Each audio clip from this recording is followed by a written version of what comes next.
दोस्तों, सफलता का कभी अंत नहीं होता और असफलता कभी भी हमारे लिए नुकसानदेह नहीं होती। आप सफल होते हैं या असफल होते हैं, ये बात इतनी मायने नहीं रखती है जितना कि आपने हिम्मत और प्रयास कितना किया। दोस्तों, अगर आप लोग किसी भी चीज़ के लिए निरंतर लगते हैं, आप अपने गोल को प्राप्त करने के लिए एक लगन से प्रयत्न करते हैं, प्रयास करते हैं, तो एक दिन आपको वो गोल जरूर मिलेगा। ये आप लोग अगर आपने अपने विश्वास किया है तो आपको ये मिलेगा। ठीक है दोस्तों, और इसी उद्देश्य के साथ दोस्तों, इसी मोटो के साथ हम लोग आज का टॉपिक अपना जो भारत का भूगोल पढ़ रहे हैं उसमें आज एक टॉपिक है दोस्तों आपका अफवाह तंत्र, जिसको बोलते हैं ड्रेनेज सिस्टम। ठीक है, ड्रेनेज सिस्टम दोस्तों आपका जो नदी होती हैं, नदियों का अफवाह, नदियों का जो बहाव, नदियों का जो फैलाव होता है उसको आपका अफवाह तंत्र कहते हैं। आप नीचे देखिए लिखा है मैंने, जो मुख्य नदी है, कोई एक मुख्य नदी और उसके सहायक नदियों के एकीकृत तंत्र को, एकीकृत मतलब कि पूरा एक प्रकार से मान लीजिए गंगा नदी है तो गंगा नदी के आसपास की जितनी सहायक नदियां हैं उन पूरे सिस्टम को मिलाते हुए एक अफवाह तंत्र एक विकसित होता है, उसे दोस्तों हम लोग अफवाह तंत्र कहते हैं। ठीक है दोस्तों, नदियों का जो अफवाह का जो प्रतिरूप होता है वो कुछ प्रकार होते हैं, प्रकार बहुत होते हैं, टाइप्स बहुत होते हैं दोस्तों, लेकिन जो महत्वपूर्ण टॉपिक हम लोग पढ़ रहे हैं और मैंने आपसे वादा किया है कि मैं आपको सिर्फ वही पढ़ाऊँगा जो परीक्षा के पॉइंट ऑफ व्यू से इम्पोर्टेंट होगा। तो इसलिए दोस्तों जो ये 6 प्रकार के मैंने प्रकार लिखे हैं, टाइप लिखे हैं, इन्हीं 6 टाइप से प्रश्न बनते हैं और इसके अलावा प्रश्न कहीं से नहीं बनते हैं। तो आप लोग देखिए इसको। ठीक है, देखिए नदियों के अफवाह तंत्र में एक होता है दोस्तों आपका वृक्षाकार, जिसे आप बोलते हैं इंग्लिश में डेंड्रिएटिक। क्या बोलते हैं इसको? डेंड्रिएटिक बोलते हैं। और ये क्या होता है, जैसे नाम से ही आप समझ पा रहे होंगे, वृक्ष के आकार का वृक्षाकार, मतलब जैसे वृक्ष की शाखाएं होती हैं, वृक्ष की शाखाएं होती हैं, आपने देखा होगा। देखिए ये वृक्ष की शाखाएं मान लीजिए इस टाइप से, ये आप इस तरीके से होता है वृक्ष की शाखाएं ना। तो इस प्रकार से दोस्तों आप देखें बढ़ेंगे तो ये जो आपकी शाखाएं हैं, एक आपकी मुख्य नदी है और ये पूरी शाखाएं हैं, ये पूरा जो सिस्टम होता है दोस्तों इसे ही बोलते हैं आपका डेंड्रिएटिक। ठीक है, तो डेंड्रिएटिक में दोस्तों आपको मुख्य रूप से जो नदियाँ आती हैं गंगा, गोदावरी और यमुना। ठीक है, इसी प्रकार की नदियाँ आती हैं दोस्तों जो कि आपकी क्या होती हैं, वृक्षाकार। दोस्तों प्रश्न कैसे बनते हैं, इसमें आपसे पूछ लेगा कि वृक्षाकार नदियों के इनमें से वृक्षाकार नदी कौन सी है, तो आपको पता होना चाहिए कि ये मुख्य नदी है, बाकी और नदियाँ हैं लेकिन मुख्य नदियों में से यही प्रश्न बनते हैं। तो आप इसको ऐसे याद कीजिएगा। ठीक है, ऐसे ही दूसरा टाइप आता है दोस्तों आपका अरीय। अरीय मतलब होता है आपका रेडियल। ठीक है, रेडियल। देखिए हिंदी के साथ साथ आप इंग्लिश के टर्म को भी दोस्तों जानते रहिए, क्योंकि बहुत महत्वपूर्ण होता है। ठीक है, तो अरीय जो आपका दोस्तों होता है रेडियल, एक सेकेंड को दोस्तों,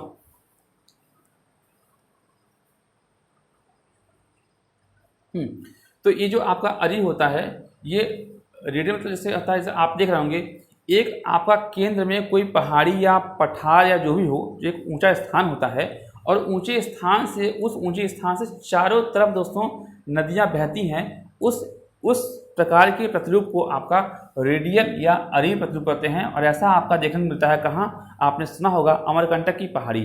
अमरकंटक की पहाड़ी जो कि मध्य प्रदेश और छत्तीसगढ़ के बीच में है, वहाँ से दोस्तों नदी निकलती है सोन और नर्मदा। सोन आपका जो है दोस्तों आपका उत्तर की ओर और नर्मदा आपका पश्चिम की ओर बहती हुई नदियां हैं। तो ये आपके किसके प्रकार हैं, आपके रेडियल मतलब अरीय की। ठीक है, तीसरा आपका है समानांतर, जिसको बोलते हैं पैरेलल। तो पैरेलल दोस्तों आपका समानांतर, जिसमें आप नाम सुन पा रहे होंगे दोस्तों, पश्चिमी घाट जो नदियां हैं, पश्चिमी घाट मतलब आपकी ये जो आपका प्रायद्वीपीय पठार है, तो ये जो आपका ये एरिया है ये आपका पश्चिमी घाट है और पश्चिमी घाट से दूसरी नदियाँ बहती हैं इस प्रकार से। तो ये आपके गोदावरी, कृष्णा, कावेरी, तो ये आपकी दोस्तों कौन सी नदियाँ हैं, आपकी पैरेलल समानांतर। ठीक है, तो ये आपका क्या है, पश्चिम घाट से निकलती हैं और इधर आपका अरब सी है। ठीक है, पश्चिम घाट से माफ कीजिएगा, पश्चिम घाट से यहाँ बंगाल खाड़ी होना चाहिए। ठीक है, तो यहाँ बंगाल की खाड़ी होगा। ठीक है, बंगाल। ठीक है, इस प्रकार से दोस्तों आप कौन से, ये समानांतर घाट। ठीक है, समानांतर है। ठीक है, ऐसे ही आपका चौथा है अनुवर्ती। अनुवर्ती क्या होता है, कंसिक्वेंट अनुवर्ती का इंग्लिश शब्द है और इसका मतलब दोस्तों यह है कि समांतर ढाल दिशा में, मतलब जो भी नदियां हैं वो अपने ढाल के हिसाब से अगर बह रही हैं, अपने ढाल, जैसे मान लीजिए गंगा है तो गंगा आपका कहाँ से, गंगोत्री से निकलती है उत्तराखंड से, अपने ढाल से ऐसे बहते हुए आपकी पश्चिम बंगाल गिरती है। इसी प्रकार से यमुना नदी है, यमुनोत्री से निकलते हुए आपका, तो इस प्रकार से अपने ढाल के दिशा में जो दोस्तों नदियाँ रहती हैं उनको कौन सी नदियाँ बोलते हैं, उनको बोलते हैं आपका अनुवर्ती मतलब कंसिक्वेंट। ठीक है, और आपका जो 5वां टाइप है वो है आपका परवर्ती मतलब सब सीक्वेंट, और सब सीक्वेंट दोस्तों क्या होती हैं, वो कुछ नहीं होती हैं, जो आपकी जो कंसिक्वेंट नदियाँ होती हैं उन्हीं नदियों को जो है, जैसे मान लीजिए अनुवर्ती नदियों को समकोण पर मिलने वाली, ठीक है। जैसे गंगा नदी है, मान लीजिए गंगा नदी है, ये बह रही है और गंगा नदी के ही समकोण पर इधर से आती है चंबल, ये चंबल मिली, ये सिंध मिली, तो इस प्रकार से समकोण ये पर मिल रही हैं। तो इन नदियों को दोस्तों क्या बोलते हैं, इन नदियों को किसकी कंसिक्वेंट का सब सीक्वेंट बोलते हैं, ठीक है। तो ये सब सीक्वेंट नदी है और ये कंसिक्वेंट नदी है, ठीक है। आप समझ गए होंगे अच्छे से। आगे देखिए पूर्ववर्ती, बहुत महत्वपूर्ण, यहाँ से प्रश्न तो बनता ही बनता है। आप अगर आपको ना आइडिया हो रहा हो तो आप नदियों के अपवाह तंत्र के पैटर्न को निकालिए और वहाँ से देखिए प्रश्न कैसे पूछा रहे हैं। दोस्तों जो आपका पूर्ववर्ती नदी है इसको बोलते हैं एंटेसीडेंट। एंटेसीडेंट मतलब समझ रहे हैं आप, जब हिमालय का निर्माण हुआ, मैंने आपको बताया था हिमालय की उत्पत्ति कैसे हुई थी, तो हिमालय का जब निर्माण हुआ तो हिमालय का निर्माण आपका सेनोजोइक काल जो आया था, एरा आया था, उसमें हुआ था। तो हिमालय निर्माण से पहले की जो नदियाँ थी उन नदियों को दोस्तों पूर्ववर्ती नदी कहती हैं।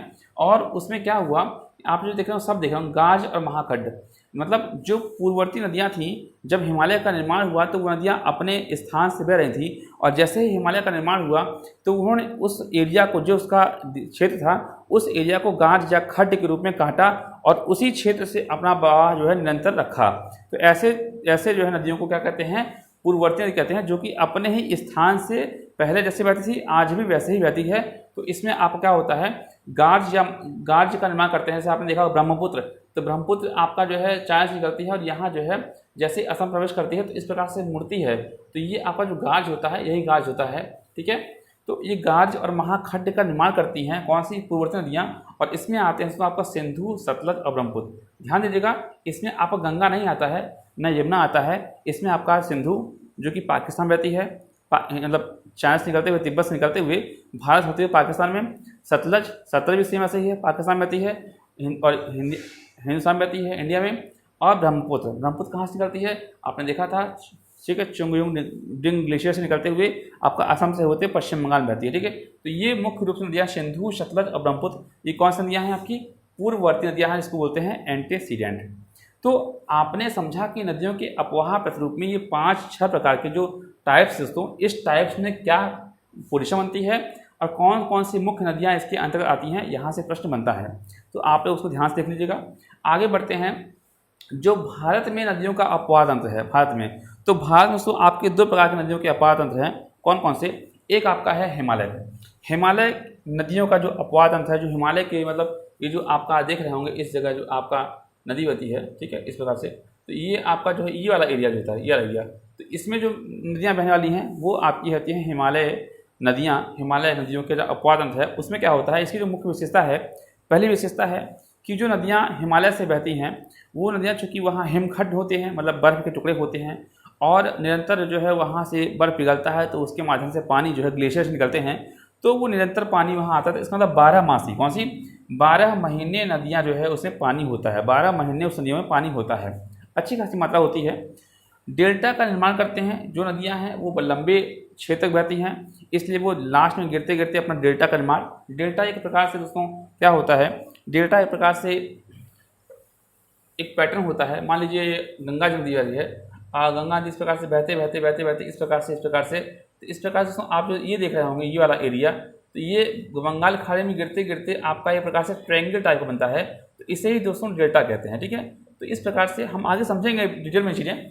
तो ये डेल्टा का निर्माण करती हैं कौन सी, आपकी हिमालय अपवाह तंत्र की नदियाँ, ठीक है। तीसरी विशेषता क्या है, ये वी आकार की घाटी और आपका जो क्या बोलते हैं विसर्प, गोखुर, ये सब नदियों के टाइप होते हैं, आगे समझेंगे। तो इन सब चीज़ों का निर्माण करते हुए आगे बढ़ती हैं कौन सी, हिमालय नदियों, जो हिमालय की नदियाँ होती हैं, ठीक है। और इसमें जो मुख्य रूप से आपकी आएंगी, एक आएगी सिंधु, गंगा और ब्रह्मपुत्र। ये मुख्य मतलब प्राइमरी नदी आपकी जो है हिमालय की सिंधु, गंगा और ब्रह्मपुत्र नदी है, इसको हम पढ़ेंगे आगे वाले लेक्चर में। और दूसरा आपका अपवाह तंत्र है वो आपका है प्रायद्वीपीय नदियों का अपवाह तंत्र।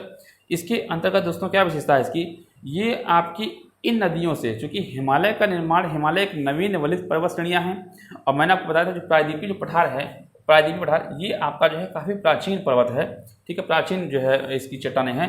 तो इन चट्टानों में जो नदियों का बहाव हुआ वो इससे पुरानी है, ठीक है, इससे हिमालय से, ठीक है, या कह सकते सबसे पुरानी है। तो इनमें क्या है, सबसे अधिक पुरानी जो है आपकी नदी है ये। और द्रोणियों का आकार छोटा होता है। द्रोणी क्या होती है दोस्तों, द्रोणी कुल मिला के ये होता है कि जैसे नदी बह रही है तो उसका क्षेत्र होता है अपवाह क्षेत्र, वही द्रोणी होती है। तो द्रोणियों का जो अपवाह क्षेत्र है वो क्या है, आकार जैसे मान लीजिए गंगा जी का बड़ा है तो आप आएंगे जैसे कृष्णा, कावेरी, इन सब कुछ छोटी द्रोणियाँ हैं, ठीक है, तो छोटी द्रोणी है। दूसरा ऐश्वर्य का निर्माण करती है। देखिए यहाँ क्या था, डेल्टा का निर्माण करती हैं। हालांकि ऐसा नहीं है कि इन नदियों में डेल्टा का निर्माण नहीं होता है, डेल्टा का निर्माण होता है। जैसे आपको गोदावरी है वो भी डेल्टा निर्माण करती है, लेकिन विशेषताओं के तौर पर देखेंगे तो ऐश्वर्य का निर्माण करती हैं। जैसे आपकी जो नर्मदा नदी है, नर्मदा और जो ताप्ती नदी है, नर्मदा और ताप्ती नदी, ये दोनों दोस्तों आपका पूर्व से निकलती हैं और पश्चिम की ओर बहते हुए। तो यहाँ दोस्तों ढलान तेज है, ढलान तीव्र है, तो सारा तुरंत जो है पानी यहाँ आपके अरब सागर में छोड़ती हैं, बंगाल खाड़ी में, अरब सागर में। तो ये जो है यहाँ ऐश्वर्य का निर्माण करती हैं, इसलिए हमने एक विशेषता इसकी बताई कि ऐश्वर्य का निर्माण करती हैं, ठीक है। फिर मुख्यतः वृक्षाकार देखिए ये था, मतलब मुख्य रूप से डेंड्रिएटिक जो आपका अपवाह तंत्र है वो आपका दक्षिण की प्रायद्वीपीय नदियों में ही है, ठीक है। और आधार तल क्या होता है दोस्तों, कोई भी नदी है उसका सबसे नीचे पार्ट होता है, सबसे नीचे पार्ट, ये मान लीजिए आपका सबसे नीचे पार्ट है, तो उस नदियों ने अपने काटते उस आधार तल को प्राप्त कर लिया है, उन चट्टानों को काटते उस आधार तल को प्राप्त कर लिया है। चूँकि काफ़ी पुरानी नदियाँ हैं इसलिए इन्होंने उस आधार तल को प्राप्त कर लिया है। और जैसे गंगा, यमुना, इन नदियों ने अभी अपने आधार तल को प्राप्त नहीं किया है, चूँकि ये भी नई नदियाँ हैं और धीमे धीमे चट्टानों को काट रहा है, ठीक है। तो इस प्रकार से दोस्तों हमने समझा आपके आज ड्रेनेज सिस्टम को, और ड्रेनेज सिस्टम को समझने के लिए ज़रूरी था, क्योंकि हम लोग नदियों के बारे में आगे पढ़ेंगे और इसके बाद जो लेक्चर चलेगा वो आपका हम पढ़ेंगे आपका हिमालय जो अपवाह तंत्र है उसकी नदियों के बारे में, ठीक है, जिसके अंतर्गत सिंधु, सतलज, उसकी 7 प्रमुख नदियाँ हैं, सहायक नदियाँ हैं। फिर हम लोग गंगा, यमुना और उसकी सहायक नदियाँ, ठीक है, जो आपका चिनाब हो गया, झेलम, ये क्या बोलते हैं, माफ कीजिएगा, सिंध, बेतवा, केन, ये सब चीज़ें जो आपकी हैं। तो हम लोग पूरे ड्रेनेज सिस्टम को पढ़ेंगे जिसमें नदियाँ आएंगी और नदियों से प्रश्न बनते हैं। और मैंने दोस्तों तय किया है पूरा भूगोल प्राणी की अपेक्षा जिन टॉपिकों से प्रश्न आते हैं मैं उन टॉपिक को कवर कराऊंगा। क्योंकि मैं देख रहा हूँ वीडियो काफ़ी लंबे हो जा रहे हैं और उतना सपोर्ट नहीं हो पा रहा है, तो मैंने इस सोचा है कि मैं सिर्फ उन्हीं चीज़ों को पढ़ाऊँगा जो मुझे लगता है कि एग्जाम के पॉइंट ऑफ व्यू से महत्वपूर्ण टॉपिक्स हैं। तो अपवाह तंत्र और नदी ये हम लोग पढ़ेंगे। और अपवाह तंत्र को पढ़ाना इससे जरूरी था क्योंकि इसके जो टाइप्स होते हैं इनसे क्वेश्चन आता है। अब हम पढ़ेंगे भारत नदियों का अपवाह तंत्र, इसमें आपका हिमालय और प्रायद्वीपीय आएगा। तो अगले लेक्चर में ये शुरू करेंगे, ठीक है दोस्तों आप लोग इस वीडियो को देखिए और अगर आपको पसंद आता है दोस्तों तो आप इस चैनल को सब्सक्राइब कीजिए, ठीक है दोस्तों। और हम लोग मिलते हैं अगले टॉपिक में। जय हिंद।